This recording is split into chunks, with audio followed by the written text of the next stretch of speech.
Temos algum autista aqui na sala? Algum médico? Só psicólogos? Tá bom. Beleza. Bom, eu sou uma mulher branca, de 1,65 m, cabelos escuros, quase pretos, bem curtinhos. Tô com uma calça preta, uma blusa branca e um colete vermelho e um cordão que indica que eu sou autista. Pois bem, vou falar um pouco, não bem específico, mas colaborando com a ANP, obviamente, a respeito dos desafios da prática clínica com adultos com alta funcionalidade dentro do espectro. Bom, já foi dito que o TEA é um transtorno do neurodesenvolvimento, obviamente, né? Então, se a gente for falar de neurodiversidade, e assim como a biodiversidade, cada pessoa tem um cérebro diferente, nenhum cérebro é igual ao outro, ninguém pensa igual a todo mundo, a gente já sabe disso, né? E existe a neurodivergência, onde um grupo de pessoas, dentro desse universo da neurodiversidade, tem cérebros divergentes ou diferentes, efetivamente, no seu funcionamento, comparativamente com a diversidade que existe. Pode passar, por gentileza. Quando esse autista ele chega na clínica, muitas das vezes ele chega além de múltiplos diagnósticos inadequados, de invalidações diversas, às vezes internações inapropriadas, que não consideram o contexto do autismo. E se ele chegou até a vida adulta sem um diagnóstico, pode ter certeza que ele sofreu inúmeras questões sociais desde a sua infância, seja no núcleo familiar, seja na escola, seja na sociedade, e inúmeros abusos, às vezes psicológicos e inclusive físicos. As comorbidades mais comuns é realmente a depressão e a ansiedade, transtorno obsessivo compulsivo, TDAH, dislexia, abuso de substâncias e síndrome das pernas inquietas. Abuso de substâncias pela tentativa de sociabilizar, né? O álcool ajuda até mesmo as pessoas que sofrem da neurotipicidade, desculpa a brincadeira, mas a rebaixar a ansiedade e socializar mais. Imagine uma pessoa autista. O diagnóstico na fase adulta, muitas das vezes é difícil ter uma história detalhada desse sujeito, né? Se ainda tiver alguém da confiança dele para participar dessa avaliação e que ele se sinta confiante para incluir essa pessoa na sua avaliação, porque às vezes ele busca o diagnóstico e é invalidado completamente pela sua rede de apoio.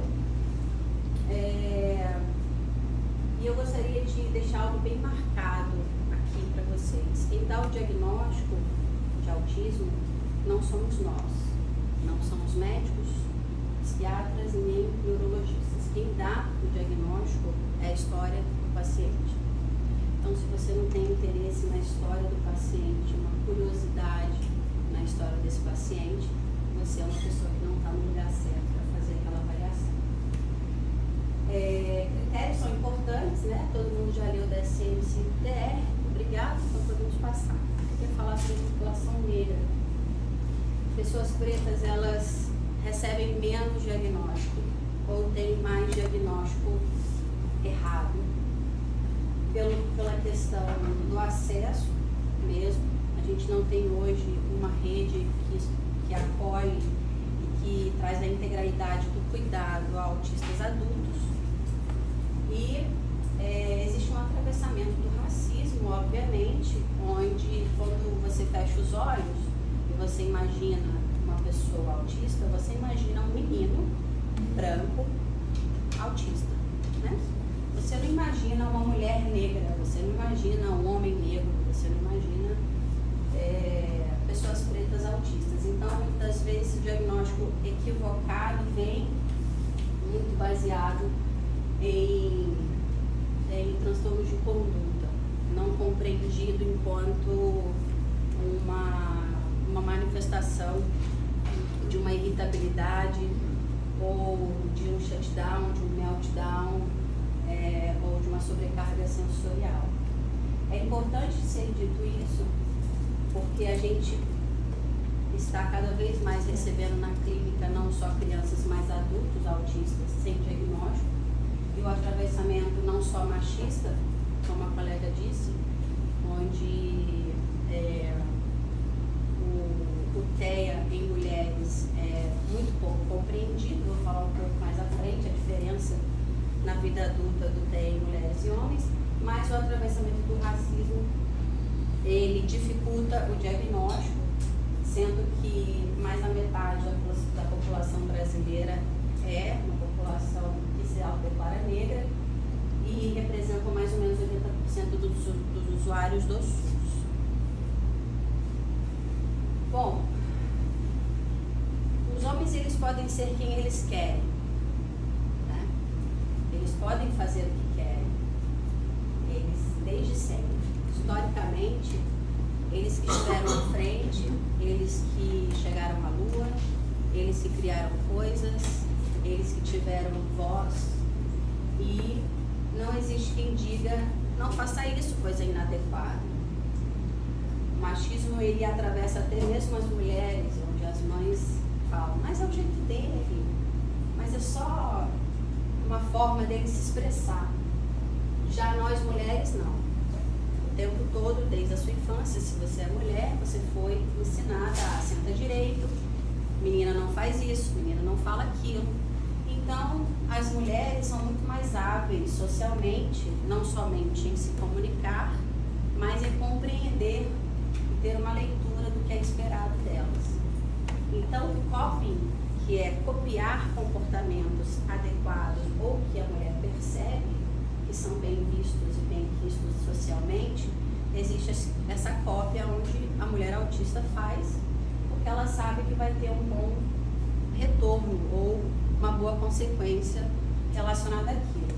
E o masking, ou a camuflagem, é quando ela deixa de fazer, deixa de ser quem ela é e ela coloca uma máscara.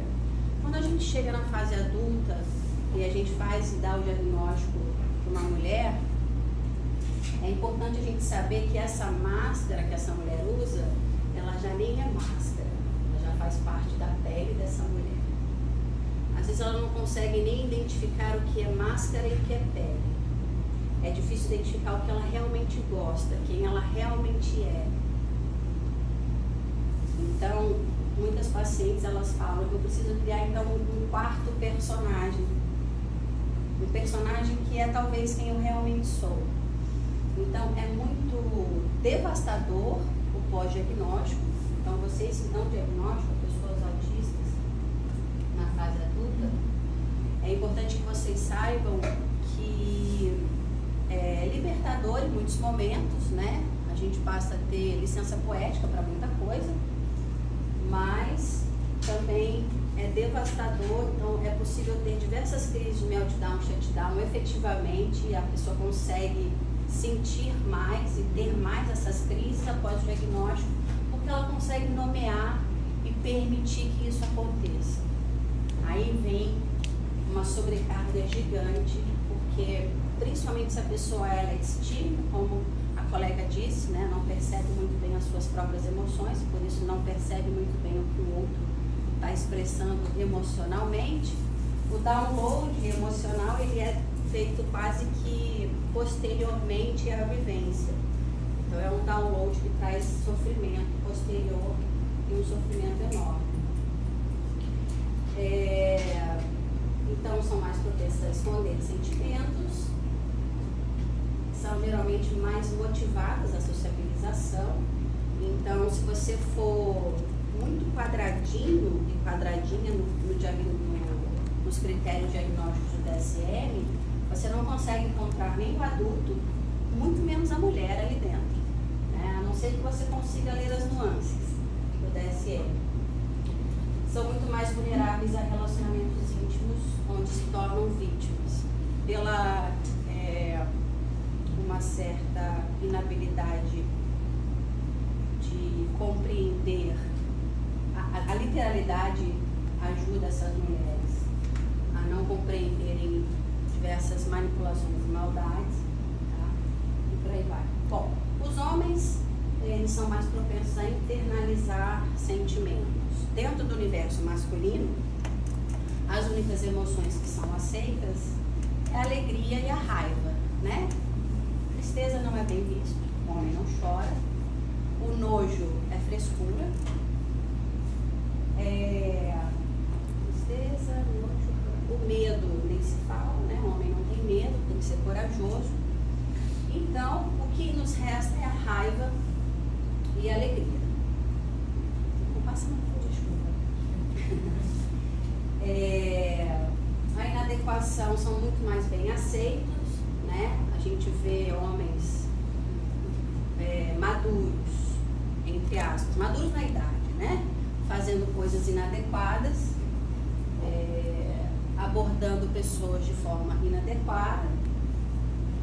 Eles podem expressar e conviver com dificuldade ou impossibilidade de interação social, que está tudo certo, né? É o jeito dele. E tem mais, eles são mais livres, talvez, devido a esse atravessamento machista, para terem comportamentos estereotipados, porque eles não são tão mal vistos assim. Tudo bem, tá? Agora pode explicar. Bom, é importante saber esses termos do mascaramento, ou a camuflagem, do coping, como eu já disse, muito mais comum nas mulheres. Tá? Pode passar, por favor. Então, os desafios do enfrentamento dos adultos no espectro são muitos. Não só com relação à comunicação, busca de emprego, relacionamento, nível de estresse. Então eu vou diferenciar aqui o meltdown e o shutdown, que eu vi que existe uma certa confusão a respeito. Meltdown é uma sobrecarga, ela pode ser sensorial, emocional, cognitiva e social, separadamente ou conjuntamente. Então é uma sobrecarga que a pessoa tem, como se a bateria fosse acabando. E o meltdown é uma expressão que a pessoa tem que é mais externalizante. Então é muito confundido com um ataque de pelanca, ataque de perereca, tá surtada, tá doida, uma crise de raiva, tá se socando, ou tá socando uma almofada, ou deu uns gritos. Então a mulher é vista desse jeito, né? Já o homem também não é bem visto, né? Esses ataques de raiva, mas pode ser compreendido de uma outra forma. Além dessa crise externalizante, que a pessoa chega no limite e explode do meltdown, a pessoa pode estar em meltdown e nem mesmo perceber. Então ela passou por uma situação difícil socialmente, aí ela teve uma prova difícil, logo depois ela está aqui fazendo uma apresentação em público, e depois ela vai ter um aniversário de criança para ele. Ela vai, mas ela vai no seu limite, sabe? Naquele esforço, vai na fé, o corpo vai, a alma vai acompanhando 3 quilômetros depois. Já o shutdown é quando não dá mais, irmão, desligou, tirou da tomada, acabou o amor, acabou a energia, tá? A pessoa, ela precisa ficar quieta, na grande maioria das pessoas, no quarto escuro, com seus objetos de conforto, na mesma posição. E eu costumo brincar, mas as brincadeiras que eu faço geralmente elas têm um fundo de verdade. É como se o corpo ele não tivesse processado tudo que ela vivenciou, e sensorialmente, emocionalmente, cognitivamente as coisas vão indo para o seu lugar até que a pessoa sai desse estado de shutdown e renasce. Ela precisa de tempo e, se possível, que ela durma, tá? Então, ele está deprimido, preciso levar ele para a praça, preciso fazer ele conversar, eu preciso... Não, deixa a pessoa em paz. Deixa ela tomar o SOS e ficar em estado vegetativo por algumas horas. Que ele vai ficar bem, que ele está de boa sozinho. Não incomode, né? Ofereça água, comida, um cafuné, uma musiquinha e observe de longe. Tá?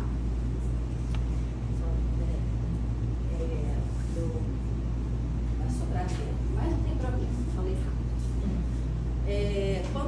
Se você atende autistas adultos, que não faz só avaliação psicológica ou psicodiagnóstico, muitas das vezes, como é na fase adulta que se descobre o autismo, às vezes essa pessoa tem altas habilidades de dotação. Esse é o meu caso. Eu não sou melhor em nada por causa disso. Eu não fui uma aluna exemplar na escola, tá? Isso não é indicativo de superdotação de altas habilidades. O QI, que é muito solicitado no teste de AMP, é uma questão de que as pessoas têm tesão pelo negócio do QI, né? Qual o meu QI? Qual o número do meu QI? Estou acima, estou abaixo? Mas a gente sabe hoje em dia que inteligência vai muito além do que um teste de QI. Tá? Então, compreender as altas habilidades, por exemplo, uma pessoa que chega na fase adulta tem um funcionamento entre aspas, tá? Porque o funcionamento é que funciona para a sociedade. Tem um funcionamento social, aquelas características e aquelas habilidades daquela pessoa.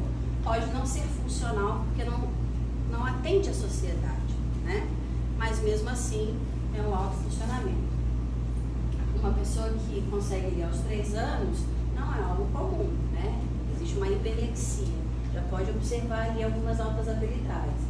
Mas uma pessoa que chegou à fase adulta e passou por tudo que passou e ainda assim conseguiu realizar e conquistar e superar tudo que passou, provavelmente ela tem altas habilidades, não são todas as pessoas, e as altas habilidades não é restrito ao TEA, e altas habilidades por dotação não é um diagnóstico, é uma característica, tá? Mas é importante a gente ampliar esse conceito, porque é um conceito que vai muito além de um sucesso acadêmico, tá? Pessoas que têm dupla sexualidade de TEA mais TDAH e que têm altas habilidades, pode ter um sucesso acadêmico. Ou não. Pode ter um sucesso com uma outra coisa. O que ajuda muito nas altas habilidades, que eu costumo brincar, que é uma bênção e uma maldição, é o hiperfoco. O hiperfoco é uma bênção por quê? Porque autorregula o autismo. É bom demais a gente estar no nosso hiperfoco. Porque o que nos traz curiosidade, interesse, nos instiga. Mas é uma maldição porque pode trazer outras perdas. E eu queria deixar meus contatos com vocês, por fim. Eu possivelmente vou iniciar o grupo de supervisão clínica no ano que vem e deixo aí meus contatos para qualquer dúvida, comentários ou críticas. Muito obrigada.